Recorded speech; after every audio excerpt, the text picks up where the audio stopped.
Hello and welcome to IITN express. तो आज हमारे पास एक क्वेश्चन है। ये क्वेश्चन अनवस्थी मोल कॉन्सेप्ट लेवल 1 का क्वेश्चन नंबर 37 है। ये क्वेश्चन क्या कह रहा है कि if water samples taken from the sea, rivers, lakes और snow capped mountains are found to contain hydrogen and oxygen in the ratio of 1:8, this demonstrates. पहले आप इस क्वेश्चन को समझिए। क्वेश्चन कहना क्या चाह रहा है कि हम डिफरेंट सोर्सेज से वाटर ले रहे हैं और इसमें जो हाइड्रोजन और ऑक्सीजन का जो रेशियो है वो 1:8 में है, चाहे हम किसी भी सोर्स से लें।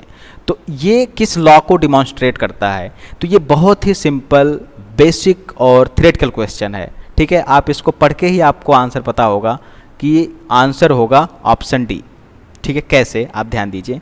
वाटर चाहे हम कहीं से भी लें, किसी भी सोर्स से वाटर लें, चाहे सी से लें, चाहे रिवर से लें, चाहे लेक से लें, चाहे टैप वाटर लें, चाहे हैंडपम्प से लें, समरसीबल से निकाल के वाटर लें, कहीं से भी वाटर अगर हम लें तो वो हमेशा H2O फॉर्म में रहेगा। मतलब उसका जो मॉलिक्यूलर फार्मूला है वो क्या है? H2O। ठीक है, तो इसमें अगर हम बाई मास रेशियो देखेंगे तो क्या होगा? 1:8 रेशियो। चाहे किसी भी सोर्स से हम वाटर लें वो हमेशा इसी रेशियो में रहेगा, मतलब फिक्स्ड रेशियो में रहेगा। मतलब आप कह सकते हैं कि डेफिनिट रेशियो में रहेगा। ठीक है, तो अगर डेफिनिट रेशियो में है तो इस लॉ को हम क्या बोलेंगे? This is the law of definite proportions.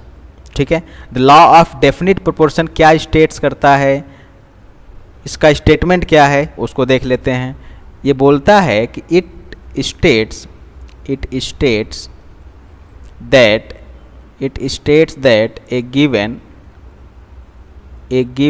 chemical compound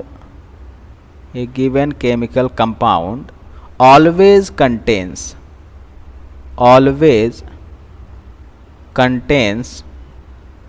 its